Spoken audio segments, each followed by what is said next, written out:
All right, well, good evening. It's Wednesday. We're grateful that you're here with us, and I'm excited about this. All of you know this. These are two of my favorite people in the whole wide world. All right, that's maybe stretching it. Let me just say on this stage, they're my two favorite. There you go. Is that right? Two favorite people. They were here today. I was actually planning on doing something a little bit different for you tonight, but we've got two really, really major events that involve the Ward family. And it's funny because I think about our life, the Greens. Green's life, a lot of the Ward stuff, we tag on with them now. Memorial Day, we tagged on with them. Kevin's always going to be cooking and using his smoker and stuff like that, so we had a great time with them then. And then it comes to ministry. When I think about my walk with Christ over the last few years, God's done a work in me. He's really energized me in a lot of different ways. This past year has been a really good growth year for me personally. I know it's been weird. I'm not saying I want a pandemic every year, but it has helped me. It's changed my, in the past, this ministry's been different. We spent time at hospitals. We spent time doing a lot of stuff. And so at times my study I hadn't been good, set my time sometimes, but it's really changed all that prep time and all that. And there's been a lot of growth for me. And then also being around the Ward family. They love Jesus. They love missions. They love church. They love everything that has anything to do with Christ and being a Christ follower. So they love being around church people. They love being around, pastors. Kevin's been a pastor, is a pastor. Now he's a pastor to pastors. So it's just been a great friendship. And I know I feel that way. But anytime I get to say it publicly, I just really appreciate you both. I really, really do. I'm not saying that so that you'll say real good, warm, fuzzy stuff about me later or after somewhere, when somebody says something bad about me. But I do appreciate it. They've been a blessing to Round Island, like they have to all the other churches in the community. So next week, starting Sunday, we have something that we are so excited about because Vacation Bible Schools, from an associational standpoint, statewide, national thing with Southern Baptist, you know this, and then we from the local church, it's the biggest thing we do, right? It's reaching more people, more families, and I feel like last year not getting to do it like we normally have done it, even though it was great, it got us out of our comfort zones.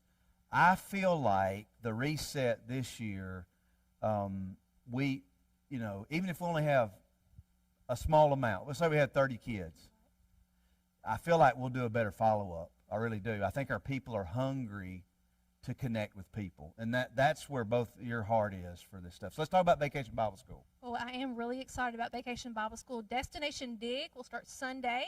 It'll be from 6:30 to 8 o'clock Sunday through Wednesday. Wednesday night we'll have a family night.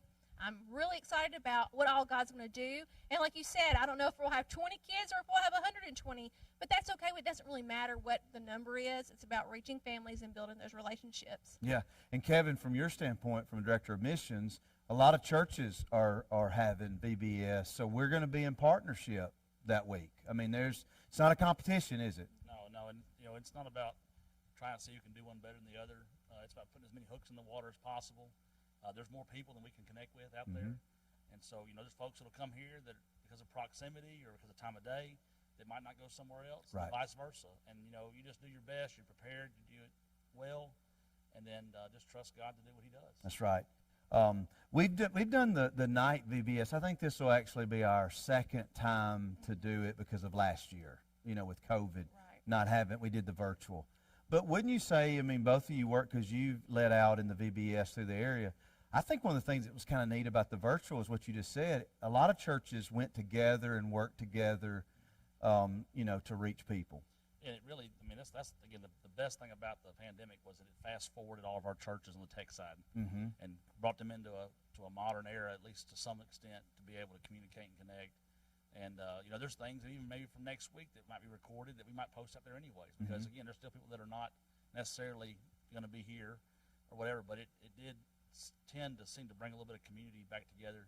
And I was excited about the partnership. We have a great county. We do, don't our we? churches really do care about each other for the most part, and we have a lot of fun. Yeah. Just resourcing each other. Yeah, we do. We have it is a great area. So as far as VBS, what do we need? Where are we at? We need any more workers? Absolutely. We'll take whoever wants to come and Okay. help and serve. We have rotations set up. We have all of our main cogs filled, but we always need people to help lead rotations around, people to even just be in the parking lot to help us as kids cross over. It's going to be a busy Yes. parking lot. Yeah, our parking lot, we know, is still under construction, and it's going to affect the one way in, one way out. So it is going to and that's, you and I, Kevin, talked about this. One of the things that was so damaging about not having VBS last year is I told you, for us, it's one of the biggest connecting ministries that we have for new people. Because what you said, we've got the main workers in place. So what that means is if you can come and not feel threatened that you're going to teach a Bible study or pray or anything like that. Really what they're going to be doing is loving on people, just engaging, people. Hanging out with kids. Yeah. And, leave it to Round Island to really get into the theme of dig. Yeah, that's right. We got I'm a whole talking about parking that. lot out here that's being dug up. And so Right. it's a great time. I had actually thought, I'm going to ask somebody to bring a tractor up here for dig. And I thought, well, never mind. We've got it Yeah. all out here. It's going to be awesome. Yeah, I wouldn't say awesome, but it's again, saying that. One of the things that God's taught me through this is, and I've thought a lot about this, nothing we do in the Christian life really comes real easy. I mean, you think about God can speak. We see it in Genesis. He can speak life. He can speak order. He literally can snap his finger and it be taken care of. And yet, in your job, what you do, helping pastors and helping churches do missions, and even sometimes conflict management, then when you were a pastor leading a group of people, nothing ever, whether it's building a building, whether it's working on a parking lot, whether it's the tech side, we've been working on this tech stuff. They're working again tonight to hopefully have everything done. That's been week after week because something then comes up. God, he does that on purpose. I mean, if you think about it, he's trying to grow us. He's in the people business. And so, things could just happen. When you talk to somebody that's built a house, I think we were talking about it earlier, y'all have never built a house. You've bought and sold some. We've never built a house. What do people say about building houses in marriage? That you can do anything. Yeah, so there's a reason why, nothing just comes easy when it comes to, the children of Israel, they went around, God knew exactly where they're supposed to be. It wasn't about getting to the place, it was God was doing something. Yeah, so, go ahead. Yeah, I was saying, again, it's about the process again where we're going, but something you can really help with VBS this week, because you don't know where somebody else is on the journey, and that is use the power of invitation. You've got the next couple of days to invite neighbors, friends, people you barely know, people you need to know. It's a good opportunity to reconnect with a neighbor you haven't seen in a while. Hey, you got your grandkids this summer? Why don't you bring them to VBS with me? I'll go with you. We'll go up there and do that. And so we got to get back in the invite mode, Yes. in the bringing people mode. And what a better way to, with the mask thing kind of going down and regulations really getting lifted and seeing a lot more positive energy about being in groups and people. This is a great opportunity to bring people out of the shadows and get them back involved and connected. And people are looking for things to do because they're really tired of looking at each other. And so, it's sitting around. Yeah. And use that power of invitation. 100% of the people you don't invite never come to church. That's exactly right. So you got to do it. And you invite 10 and get 2. Well, listen, that 2 matter. That's right. So go Amen. after it. Go do it. And like you said, it's so important right now. And so whether it's on Facebook, I'm not real techie. I know you're a little bit more than I am. Maybe you're still. I don't think you do Instagram and Twitter and all that. You do Twitter? No. I don't do all that, but you do Twitter? I have it. Yeah. Okay. I don't do I'm it, just but I saying, have those of you one. who do, and what's funny is the crowd that we're talking to tonight. Don't do it. Yeah, they're like, Twitter? What is that? But talk to your kids and your grandkids and get the word out, like Kevin's saying. Use every avenue that we have. Facebook page, the prayer page, email somebody, text somebody, call somebody.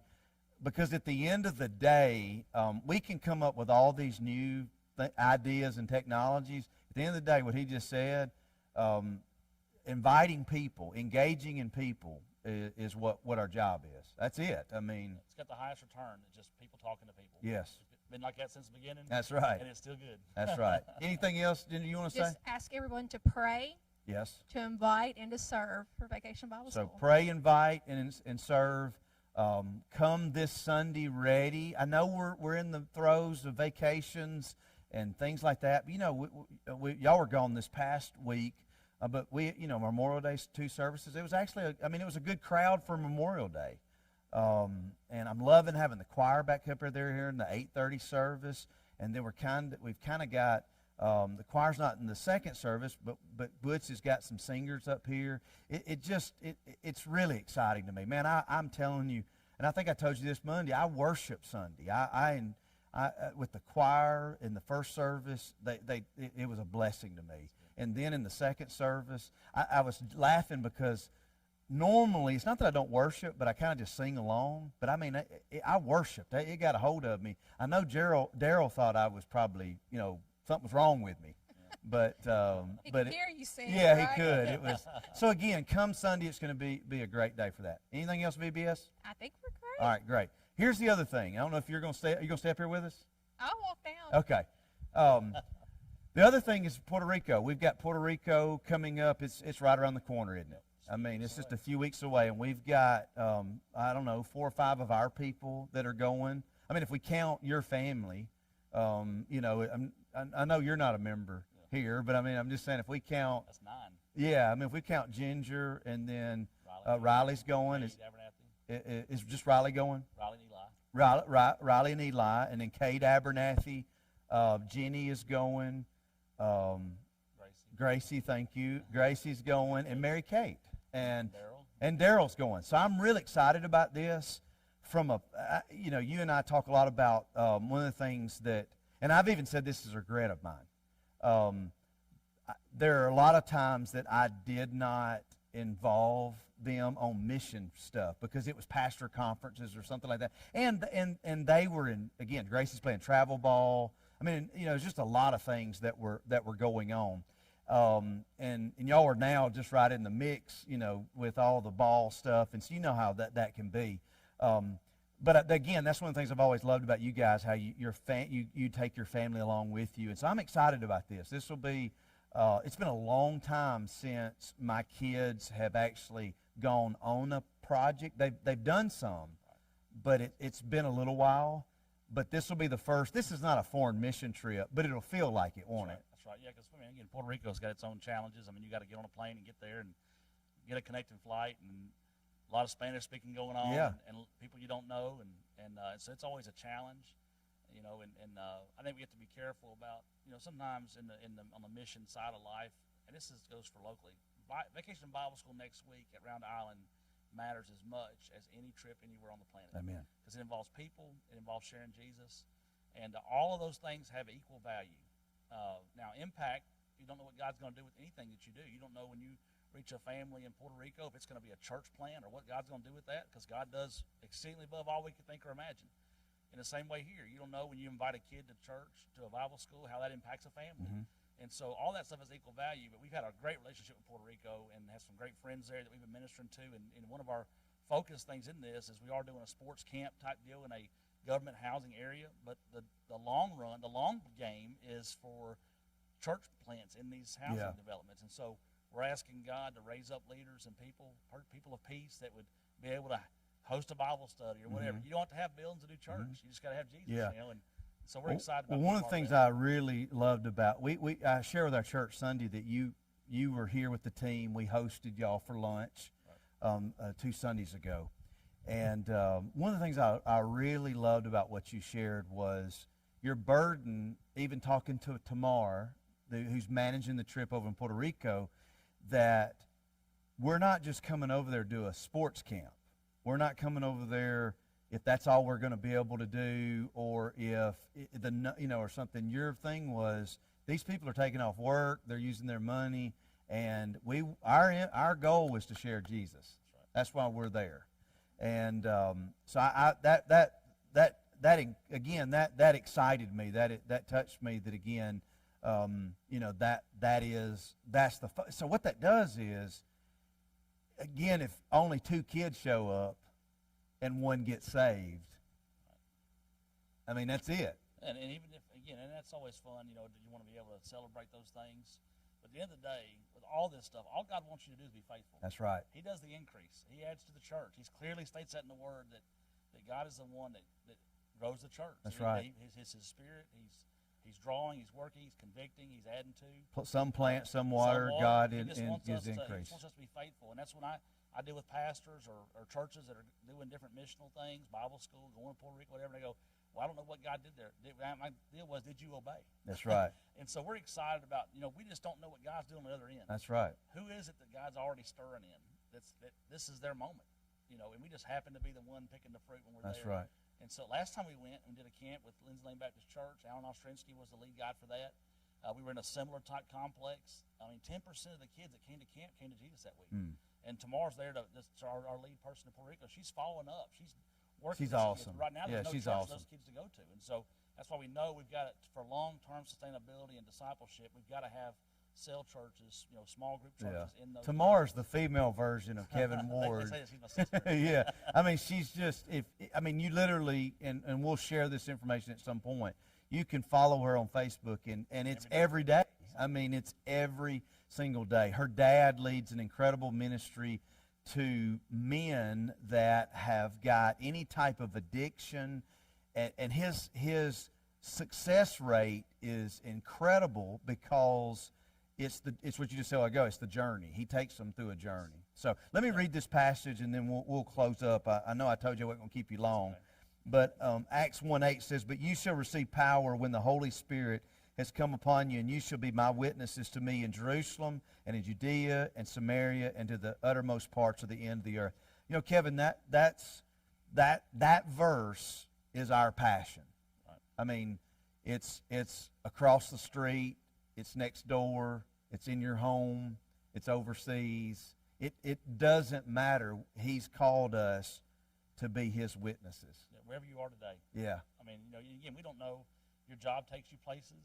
Your travels take you places. Your trips you go on. You just never know on those trips and those places when God's doing something. That's right. And that's where we talk about being on mission all the time. And there's things we do where we organize and prepare and like Vacation Bible School is a preparation process. And then there's the spontaneous things that happen. And all that stuff works. And don't you think all those things we try to do is really just training to be able, so that when, like he just said, like a lot of our families are on vacation right now. So they're on mission. I mean, so if you're at Panama City or if you're at Gatlinburg, if you're wherever, I'm seeing people go out west and all this stuff. When we do Vacation Bible School, when you think about it, we do Sunday school, all of that is really equipping centers for our people, for you, for us to be out and be the hands and feet of Jesus. It's got to work, man. I tell you, it's no better time than right now to talk about what happens when you die, and how and what God's active role is in the world. People want to have that conversation. That's right. I know we see a lot of negativity. You see a lot of things going on in the world that grieve God's heart. Well, there's always been things that grieve God's heart since the beginning. Oh yeah. Since the garden. I'm preaching this Sunday Romans 1. Yeah. And I think one of the toughest passages in the New Testament, where it says that God gave them up, gave them over. Hard text. And you even go back to Genesis. I mean, God, the flood. I mean, it was every stage, like this is the point you're making, is that sin has always been sin. People are lost, but there's a Savior who can save you. Right. And so again, here's what I want to encourage you. We're going to wrap this up. It's a little bit different tonight, but that's all good. Would you pray about Vacation Bible School? Would you invite and would you get involved? Would you engage with Vacation Bible School? And then when it comes to Puerto Rico, you can still give to that. I told you, we've got a bunch of our members that are going. And if you would like to give, you can give on Sunday morning. Just designate that to the Puerto Rico mission trip. or you can give online. You can go to our website. We've got our online tab. There's a place you can scroll down within that and designate that to the Puerto Rico mission trip. It's a great way to get involved. A lot of people will know, Kevin, how can I get involved? How can I get involved? How can I get involved with the association? You've got projects out there if there are things that you can give to. And so I really want to encourage you. I'm so honored and blessed how our church has responded. We had one of the most incredible years in giving through the pandemic. Yeah. It was the largest year we've ever had in giving, which is it's crazy. I mean, I'm not saying there's not any other churches that were that way, because we know there's a lot of people did real well, but it was our biggest year in giving. It wasn't just because you weren't having expenditures. It was actually the dollar amount. Yeah, well, we took in. Yeah, so That's wild. I thank you for what you're doing and what you're involved in. And so this is another opportunity. If you want to give to go for this Puerto Rico mission trip, we're going to do it either way.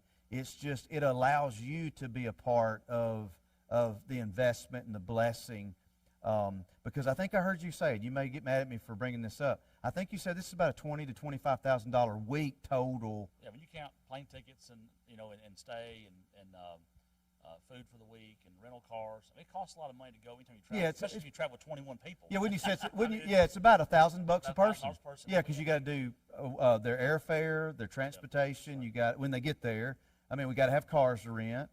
You got to have food and housing. Yeah, so we have a lot of money in equipment too. When you do sports camp, Yeah. we bought a lot of stuff that we sent over. Yeah. That we're going to keep there, and we've had some nice contributions here and there. But any of that stuff helps offset that cost and really helps us do the best we can with it. That's right.